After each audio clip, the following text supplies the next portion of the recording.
Oi, pessoal, tudo bem? Na semana passada eu participei de um webinário onde eu apresentei a respeito do gerenciamento dos efluentes na Austrália. E uma das coisas que me perguntaram mais era a respeito do reuso, como que é feita essa regulamentação. E aí eu achei que seria interessante trazer para vocês alguma coisa dessa regulamentação, como que é feito esse reuso, quais são os critérios. E eu vou apresentar isso para vocês, então, a respeito do reuso de efluentes tratados na Austrália Ocidental. Eu fiz, então, em 3 vídeos, ok? Então, vou apresentar aqui, vão ser vídeos curtinhos, só para conhecimento geral. E o primeiro vídeo que é hoje, então, eu vou falar sobre a regulamentação para os usos mais comuns. Aí no segundo vídeo a gente vai olhar análise de risco e critérios de reuso, que é uma das coisas importantes, fazer uma análise de risco para o reuso. E no último vídeo, no terceiro, eu vou falar a respeito de parâmetros a serem atendidos. Então, os parâmetros específicos para cada tipo de uso de água, de uso de efluente tratado. Vamos começar hoje, então, com essa regulamentação para os usos mais comuns.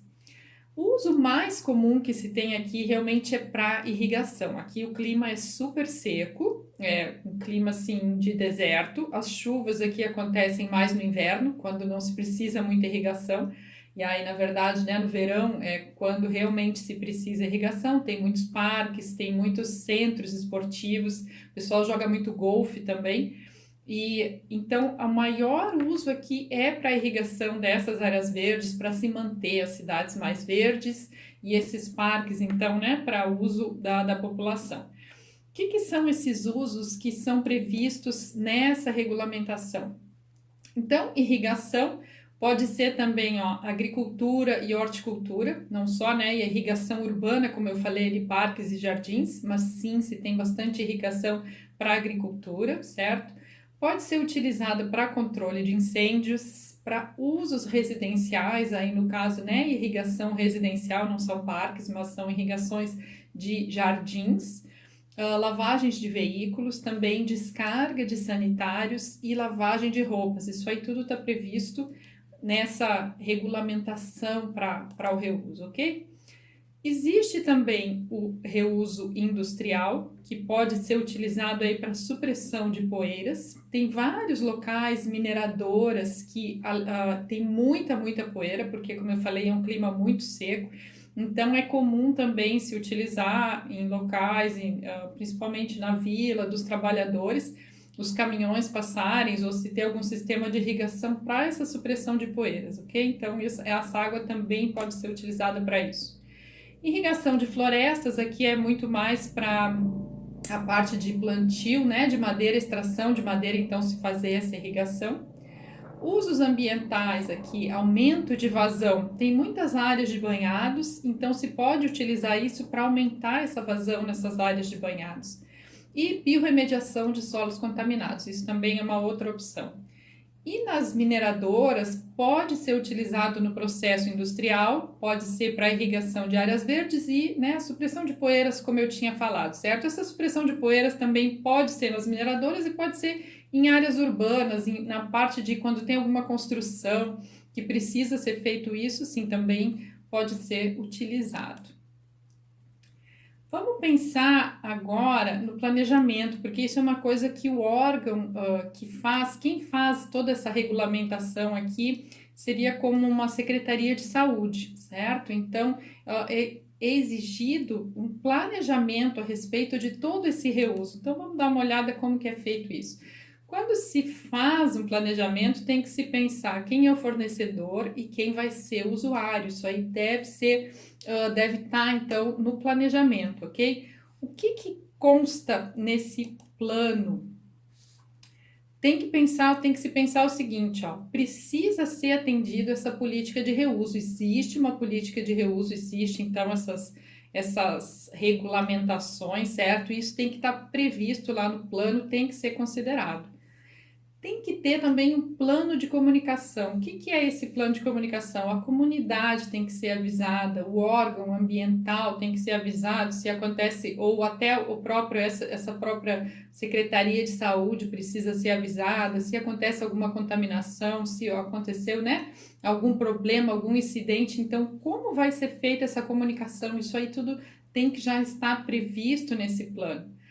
Um estudo de viabilidade econômica, eles também pedem um estudo de viabilidade econômica, porque você pode, então, instalar todo um sistema de reuso para fazer, por exemplo, um tratamento de um efluente, para então instalar para um sistema de reuso e depois chegar, né, à conclusão que os custos para manter esse sistema não é viável. Então, pode acontecer isso com prefeituras, com municípios, porque se tem essa ideia assim, vamos utilizar todo o efluente tratado, para que desperdiçar? Vamos utilizar, né, fazer uma irrigação, vamos fazer irrigação dos jardins. E aí, quando começa a olhar, precisa instalar um sistema de filtração, precisa instalar um sistema de cloro, precisa se fazer análises para monitorar, tem toda a parte de o sistema, né, das tubulações, das bombas. E aí, quando começa a fazer, né, precisa alguém para fazer essa manutenção, começa a colocar isso no papel, a fazer os cálculos e aí verifica que não é viável. Então, isso já tem que ser feito de antemão, porque sim, as pessoas, né, podem se empolgar com isso, mas não. Então, é exigido que também seja apresentado esse plano econômico para depois não ficar tudo aquilo, todas aquelas instalações, né, sem uso e acaba então, né, um desperdício. Então tem que ser feito um estudo de viabilidade. Outra coisa que pode acontecer também é se prever assim, vamos vender o efluente tratado para, por exemplo, uma lavoura, alguém que tem uma lavoura. Então, todo um sistema é feito para, digamos, para se vender o efluente tratado, e aí depois aquela, por exemplo, aquela parte, aquela terra de agricultura não funciona mais como aquilo, passou para um outro uso. Então, isso também, né, é difícil de prever, é difícil de acontecer também, mas não é impossível. Então, isso tem que estar sendo avaliado, né, quando é feito isso. A escolha do local também é importante, porque pode ter algum conflito de uso. Então, por exemplo, quando se tem áreas de recarga de aquífero que é utilizado para água potável, tem que se ter muito cuidado nas proximidades, precisa ter uma faixa que não se tem contaminação, né? Que tipo seria uma faixa tampão, assim, né? Uma área que não pode receber nenhum tipo de efluentes, tem que ser muito cuidado. Então, por exemplo, parques também, áreas de preservação. Então, pode ser que algumas áreas tenham algum conflito de uso que não possa ser utilizado. Então, tudo isso precisa ser verificado. E outra coisa que se sabe também que pode acontecer de ter odores, certo? Então, quem está trabalhando, né, com reutilizando esgoto sanitário mesmo tratado, pode acontecer algum problema e ter algum problema de odor. E a população pode não gostar, talvez seja muito próximo, talvez essa irrigação. Então, se não é feito de noite, como que é feito. Então, isso precisa ser pensado nesses conflitos também de uso. Quais são as responsabilidades? Então, se pode ter lá o fornecedor, por exemplo, a companhia de saneamento é o fornecedor do efluente tratado. O gerente, isso pode ser um município. Então, por exemplo, a companhia de saneamento entrega o efluente tratado, o município ele passa a ser o gerente, mas ele também talvez tenha alguma responsabilidade, talvez ele faça a parte de desinfecção, e tem o usuário também, então precisa ser identificado isso, qual é a responsabilidade de cada um. O usuário, por exemplo, que está recebendo, ele, por exemplo, alguma escola, essa escola precisa garantir que esse efluente não vai ser utilizado no momento que as crianças estão na escola, que isso tem que ser feito à noite, então precisa ser bem claro qual é a responsabilidade de cada um nessa parte do reuso. E tem que ser feita uma análise de risco sempre. Então, olha só, isso é muito importante, essa análise de risco. Então, precisa ser formado um time, tem que ser um time multidisciplinar. Esse time, então, vai descrever o produto. O que é o produto? É o meu esgoto sanitário tratado, ok? Identificar os usos pretendidos. O que se vai fazer com isso? Vai se irrigar os parques da cidade, por exemplo. Qual o fluxograma do processo, qual o tratamento, né, que vai acontecer, os riscos que podem estar, né, envolvidos com isso, contaminação, né, alguém, né, sofrer por exemplo, o sistema de desinfecção não funcionar 100% e alguém ser contaminado. Determinar os pontos de controle críticos. Então, por exemplo, no meu sistema de desinfecção, o ponto crítico vai ser lá quanto de cloro eu tenho, certo? E aí vou estabelecer os limites, por exemplo, até se eu tiver um cloro residual menor que 0,2 miligramas por litro, esse vai ser o meu limite crítico. Então, precisa estabelecer isso. Como que eu vou monitorar isso? Como que vai ser feito o monitoramento desse cloro? As ações corretivas e os procedimentos de verificação, ou seja, como que eu vou verificar sempre que aquele cloro está sendo atendido, como que eu vou verificar que o meu processo está sendo adequado. Então é como uma ISO, né? Tem que ser feita essa melhoria, tem que ser feito a documentação, como que isso vai ser avaliado, como vai ser monitorado, como se garante que esse processo vai estar funcionando, ok? E outra coisa que tem que ser pensada também é a parte de contratos. Quanto tempo vai durar esse contrato? É 5 anos, é 10 anos? E se acabar o efluente, se a qualidade piorar? Então, isso tem que estar no acordo. Qual é a qualidade e a quantidade de água que vai ser oferecida, certo? Se existe alguma variação na vazão, se existe alguma variação na pressão, pode acontecer que durante o dia tem alguma variação na pressão, certo? Por exemplo, se tem um tanque onde é armazenado e isso vai ser consumido e aí muda a pressão, como que funciona? Isso aí precisa estar bem claro no contrato. Obrigações e responsabilidades das partes também tem que estar documentado. As restrições de uso, quando que eu não posso utilizar esse efluente, então isso precisa estar lá documentado. Se existe algum seguro, então no caso aqui é mais, né, das seguradoras, o que está coberto nesse seguro? Se alguém ficar doente, isso está coberto no seguro? Existe algum seguro ou não? Como que o seguro aqui, né, é nesse sentido, assim, ou por exemplo, se quebrou equipamentos e aí não consegue se fornecer esse efluente tratado por algum período, existe algum seguro para isso? Como que é feito? A parte financeira também, a duração do contrato, como eu disse, quanto tempo, né? Vai ser 5 anos, vai ser 10 anos, e se não tiver mais efluente, como que fica? Vai se fornecer água potável no lugar do efluente?